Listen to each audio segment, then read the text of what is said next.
Halo, kembali lagi bersama saya Devika dalam acara Taspen Talk. Kali ini kita bersama dengan SVP Layanan dan Pemasaran, Bapak Tambos. Ya. Selamat pagi, Bapak. Selamat pagi Mbak Ya. Pika, selamat pagi teman-teman. Pagi ini kita diberikan kesehatan dan selalu semangat menjalani hari-hari ke depannya ya, Pak. Iya, amin, terima kasih. Nah, ini Pak, ada yang menarik ya. Kita kan sudah ada program namanya Taspen Pesona. Hari Ya. ini kita membahas seputar Taspen Pesona. Nah, di Taspen Pesona sendiri itu, kalau nggak salah program ini muncul ketika adanya COVID-19 atau Ya. gimana? Boleh nggak Pak dijelaskan apa yang dimaksud dengan Taspen Pesona itu? Oke, makasih Mbak Pika. Taspen Pesona hadir di tengah-tengah kondisi pandemi ini. Kita sejak mulai Maret 2020, kita melayani peserta yang lebih cepat.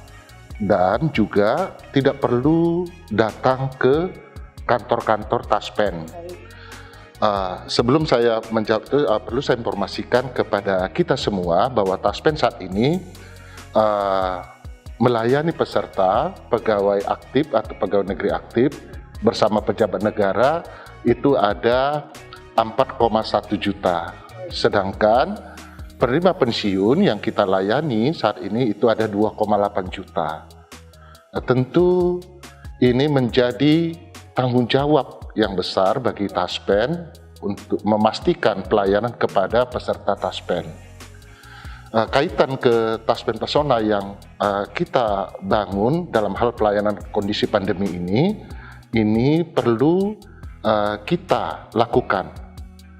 Pertama, kita mendukung program pemerintah untuk memastikan bahwa pandemi atau COVID-19 ini itu supaya jangan menyebar ke seluruh masyarakat. Jadi kita kurangi berkomunikasi atau berinteraksi langsung. Untuk layanan Taspen Pesona yang dibangun Taspen ini adalah kita lakukan new normal. New normal, iya, new normal ini menjadi penting.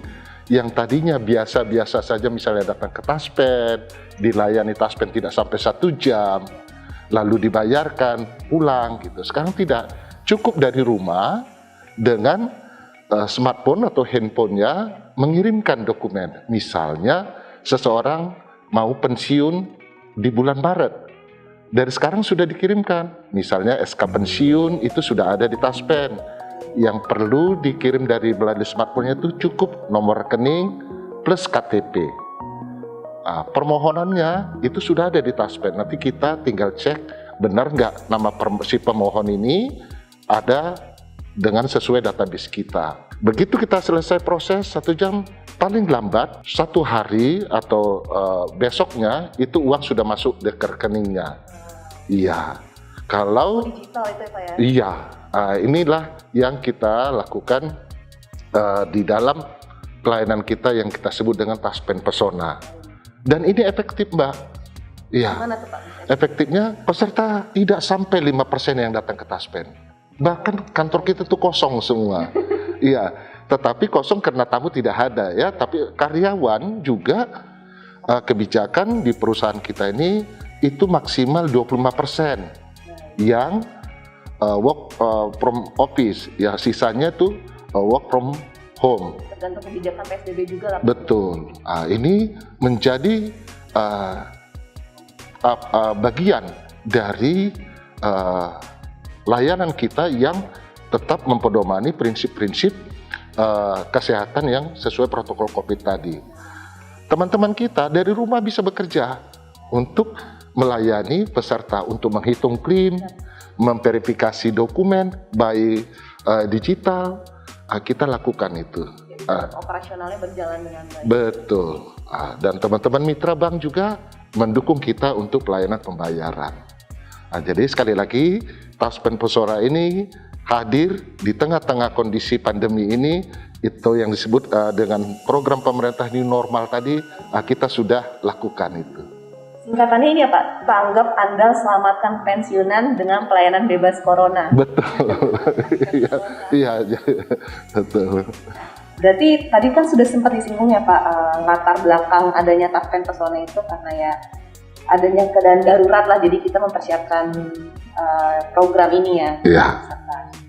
Nah, bicara tentang program Taspen Pesona Pak, sempat disinggung tadi ada pembayaran klaim secara otomatis gitu. Ya. Itu berarti ada apa aja Pak di dalam Taspen Pesona ini?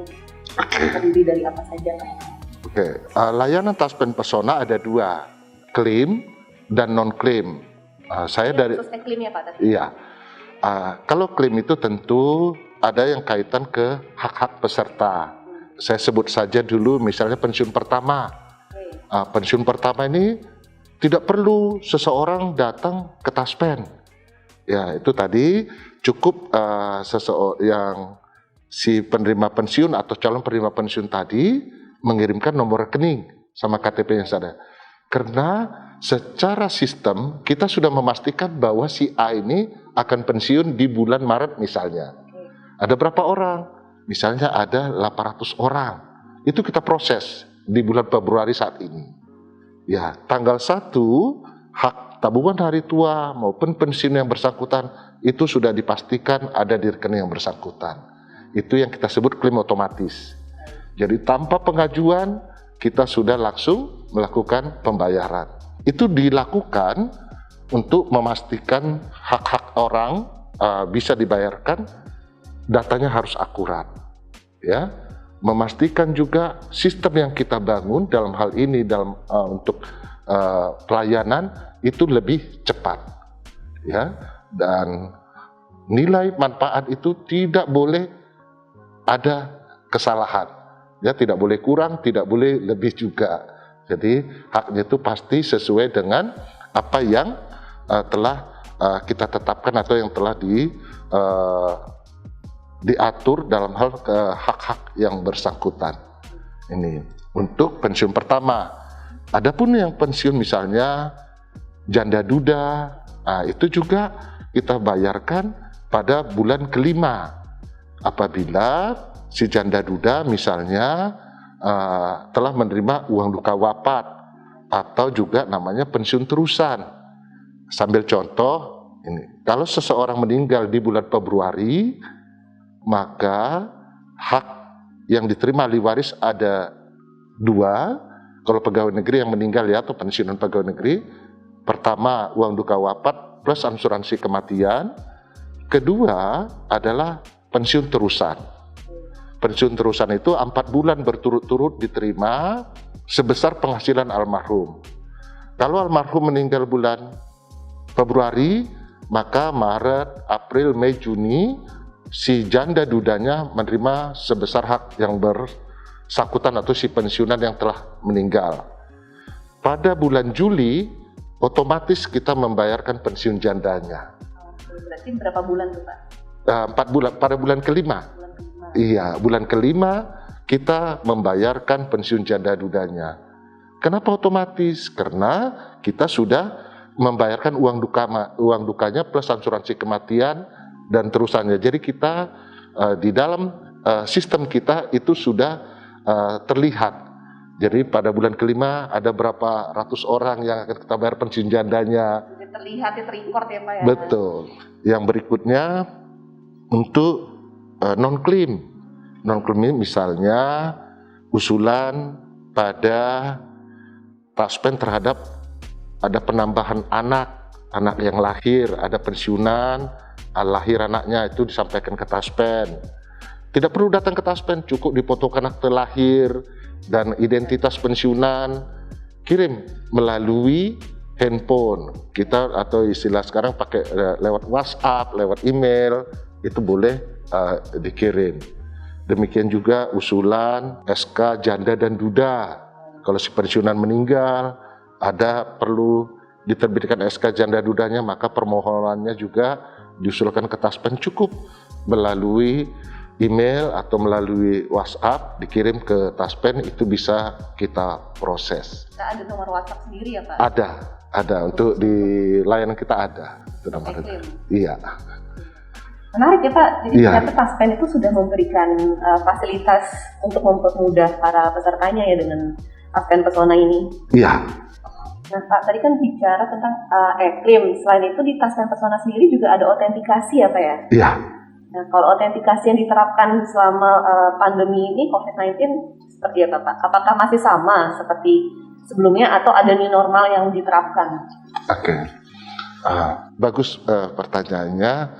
Autentikasi ada dua, ya. Autentikasi ada dua yang kita berlakukan kepada pensiunan kita. Pertama, autentikasi mandiri, dan kedua, autentikasi by smartphone. Autentikasi mandiri adalah peserta atau penerima pensiun datang langsung ke mitra bayar untuk mengambil pensiunnya setiap bulan.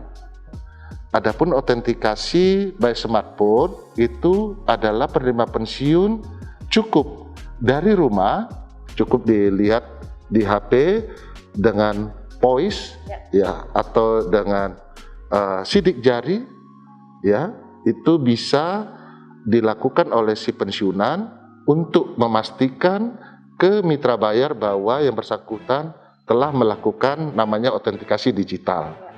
Apa tujuannya? Tujuannya si pensiunan tidak perlu lagi datang ke mitra bayar. Dengan autentikasi by digital tadi bisa mengambil uang pensiun melalui ATM terdekat yang sesuai bank yang ditunjuk untuk membayar pensiun bersangkutan.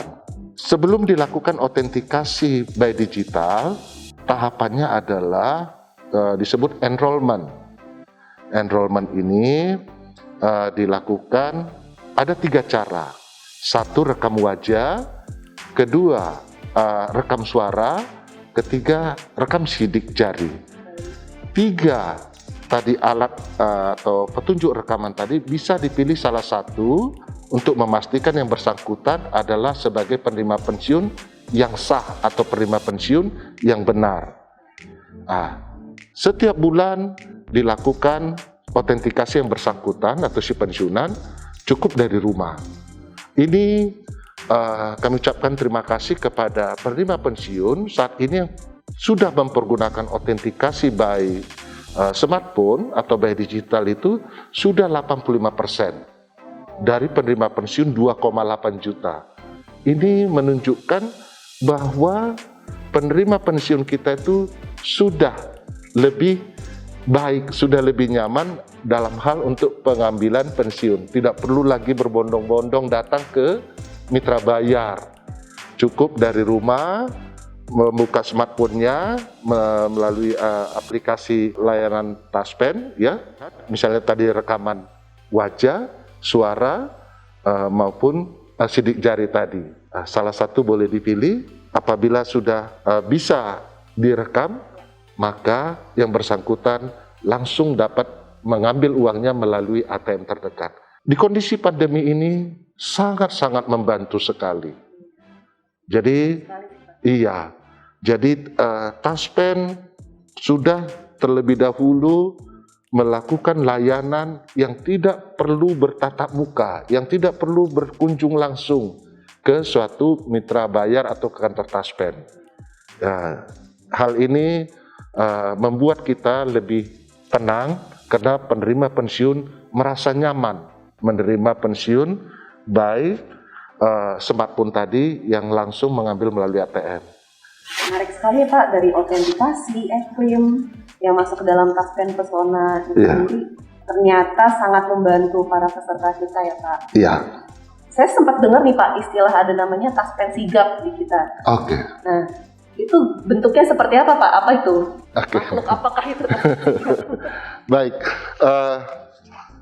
Taspen Sigap ini menjadi salah satu budaya insan Taspen. Saat ini karyawan Taspen itu ada 1.600 di seluruh Indonesia. Kantor Taspen itu ada 57 kantor cabang, baik di provinsi maupun kabupaten kota.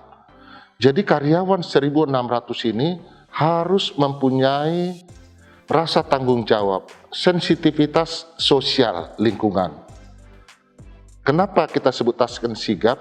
Agar semua karyawan yang ada di lingkungan masyarakat itu tetap melakukan layanan terhadap peserta Taspen. Sambil contoh gini Mbak Vika, di tetangga saya atau di RT saya, ternyata ada satu warga yang meninggal dunia.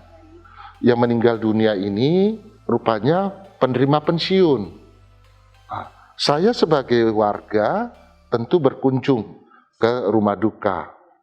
Saya sebagai insan Taspen tidak sekedar berkunjung sebagai warga, tetapi saya harus mempunyai tanggung jawab sebagai insan Taspen, langsung melihat kejadian benar meninggal. Kedua, memastikan siapa nama yang meninggal dan tanggal berapa meninggal, dan ahli waris akan menerima santunan uang duka wafat maupun asuransi kematian. Ya, dan kita juga membantu misalnya membukakan rekening ke yang dipilih oleh si pensiunan. Dengan informasi yang saya terima tadi, saya langsung ke kantor. Misalnya saya berkantor di kantor cabang yang di Cempaka Putih. Saya laporkan ke atasan saya, Pak, Ibu, di warga saya ada meninggal namanya si A sesuai dengan data yang saya sampaikan. Dengan dasar itu saja, maka petugas dari Taspen itu dapat memproses uang duka wafat dan asuransi kematiannya. Ini bentuk tanggung jawab sigap. Adapun administrasi yang lainnya itu dapat disusulkan. Misalnya surat kematian, itu tentu kan diterbitkan oleh perangkat daerah, misalnya lurah atau camat. Ini untuk memastikan bahwa di salah satu warga di desa itu atau di RT RW itu ada yang meninggal. Jadi ada surat yang dikeluarkan oleh perangkat desa. Itu boleh disusulkan. Inilah menjadi budaya warga atau karyawan Taspen untuk melayani peserta yang ada di sekitar lingkungan, katakanlah di lingkungan tempat kita di mana tinggal. Ini terus menerus kita mengingatkan karyawan kita. Tujuannya apa? Untuk mempermudah layanan kepada peserta maupun kepada ahli waris. Ini yang kita maksud dengan Taspen sigap. Itu yang berikutnya, kita pernah melihat, mendengar, dan kejadian musibah saudara-saudara kita yang ada di kemarin beberapa bulan lalu yang Sriwijaya Air. Di dalam pesawat itu ada pensiunan dan ada juga pegawai negeri beserta keluarganya yang kena musibah. Ya, kesempatan ini kami juga menyampaikan turut berduka cita atas kejadian musibah yang dialami saudara-saudara kita dalam pesawat Sriwijaya Air. Ini juga Taspen hadir untuk segera menyelesaikan atau membayarkan hak-hak dari almarhum yang mengalami kejadian. Itu telah diberikan kepada ahli waris. Itu ada 6 pegawai negeri, 1 penerima pensiun. Itu semua sudah kita lakukan pembayaran klaimnya. Ini juga bagian dari Taspen sigap, Mbak Vika. Iya. Berarti arti Taspen sigap sebenarnya adalah Taspen selalu sigap. Betul, iya, mengambil tindakan yang lebih cepat. Jadi untuk sekali lagi seluruh insan Taspen harus memastikan pelayanan kepada peserta itu lebih cepat, atau kita sebut tadi lebih sigap gitu. Iya. Tadi sempat ada yang saya pikirkan nih Pak tentang autentikasi dan e-claim.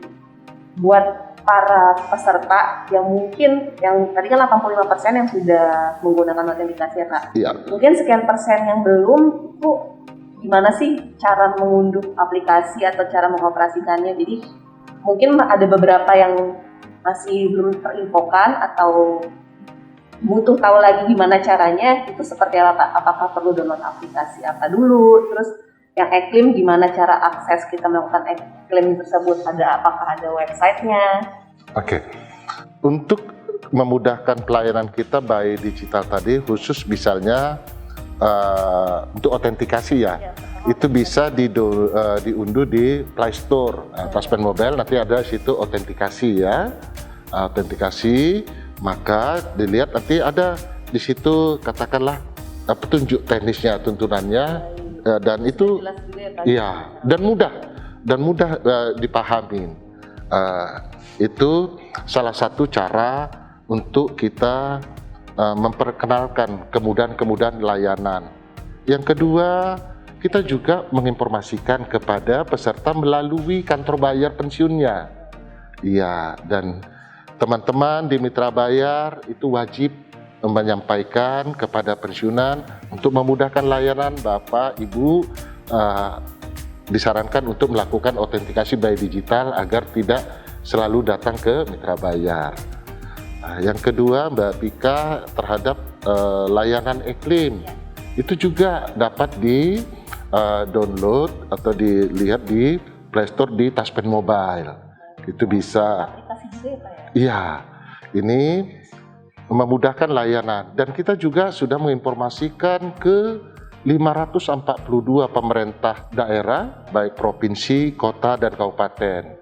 Itu memudahkan layanan kepada peserta, dan ke kementerian lembaga, ada 107 kementerian lembaga juga sudah kita informasikan. Tujuannya cukup dari rumah, cukup dari kantor untuk mengajukan klaim, itu dapat kita selesaikan cepat. Tidak lebih dari 60 menit proses klaimnya. Berarti dari akses itu kita masuk ke aplikasi, login, terus Iya. tinggal milih aja Pak jenis klaimnya, Betul. atau non klaim, Iya, lalu upload persyaratan, dan habis itu tinggal diproses aja oleh kita ya Pak. betul. Dan persyaratan juga tidak banyak, Mbak Tika. Iya, karena data kita kan sudah akurat lah. Iya, database kita akurat. Yang perlu dukungan adalah untuk katakanlah untuk melihat atau kebenarannya kita dari misalnya dari KTP. Nah, tentu data-data KTP apakah sudah sesuai atau tidak. Dan kedua, tentang misalnya nomor rekening. Ini nomor rekening untuk memastikan uang yang kita transfer itu benar-benar ke rekening yang bersangkutan.